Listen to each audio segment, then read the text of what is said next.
AP తిరుమలలో గణతంత్ర వేడుకలు ఘనంగా జరిగాయి. గోకులం గెస్ట్ హౌస్ లో జాతీయ జెండా ఆవిష్కరించారు. టీటీడీ అదనపు ఈవో వెంకయ్య చౌదరి తర్వాత భద్రతా సిబ్బంది గౌరవ వందనం స్వీకరించారు. ప్రపంచంలోనే భారత రాజ్యాంగం అత్యున్నతమైందని చెప్పారు. రాజ్యాంగ స్ఫూర్తితో టీటీడీలో వ్యవస్థాగత మార్పులు, పటిష్టమైన పాలన దిశగా అడుగులు వేస్తున్నామన్నారు. పారదర్శకత కోసం canteen policy, cottage donation policy వంటి సమగ్ర విధానాల రూపకల్పన చేశామన్నారు. గత 8 నెలల్లో అన్నప్రసాదాల విషయంలో ఒక్క కంప్లైంట్ రాలేదన్నారు అదనపు ఈవో వెంకయ్య చౌదరి.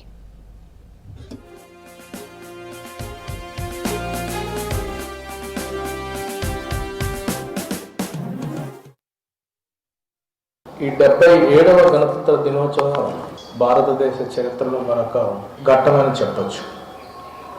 ఎందుకంటే ఒక దేశానికి గణతంత్ర దినోత్సవం అంటేనే రాజ్యాంగం అమల్లోకి వచ్చి స్వయం పాలన రావటం అన్నమాట. అంటే ఒక వ్యవస్థని మన ఓన్గా బిల్డ్ చేసుకొని రాజ్యాంగాన్ని అమల్లోకి వచ్చి పౌరుల యొక్క హక్కులని, అలానే వ్యవస్థలని, రాజ్యాంగ వ్యవస్థలని పూర్తి స్థాయిలో భారతదేశం సొంతంగా చేసుకోవటం అనేది. ఈ సందర్భంగా మనందరం కూడా ఒకటి గుర్తుపెట్టుకోవాలి.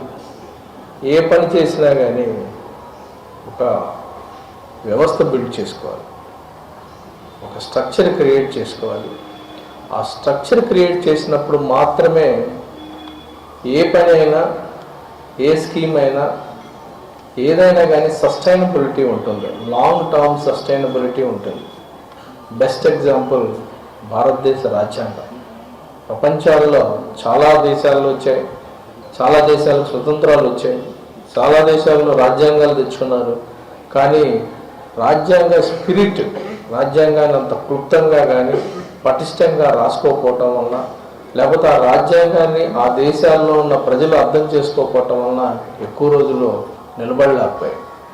కానీ భారతదేశం ఎప్పటికప్పుడే మన భారత రాజ్యాంగాన్ని ఎప్పటికప్పుడు రీవిజిట్ చేసి అవసరమైనప్పుడు మళ్ళీ అమెండ్మెంట్ చేసుకుంటూ ఎప్పటికప్పుడే ప్రజల యొక్క వ్యవస్థల యొక్క ప్రయోజనాలని ఎప్పటికప్పుడే చూసుకోవటం వలన ఈ దేశం ప్రపంచంలోనే పెద్ద ప్రజాస్వామ్య వ్యవస్థగా మనం ఈరోజు ఆదర్శవంతమైన దేశంగా, ప్రపంచానికే ఒక ఆదర్శ దేశంగా కూడా మనం ఈరోజు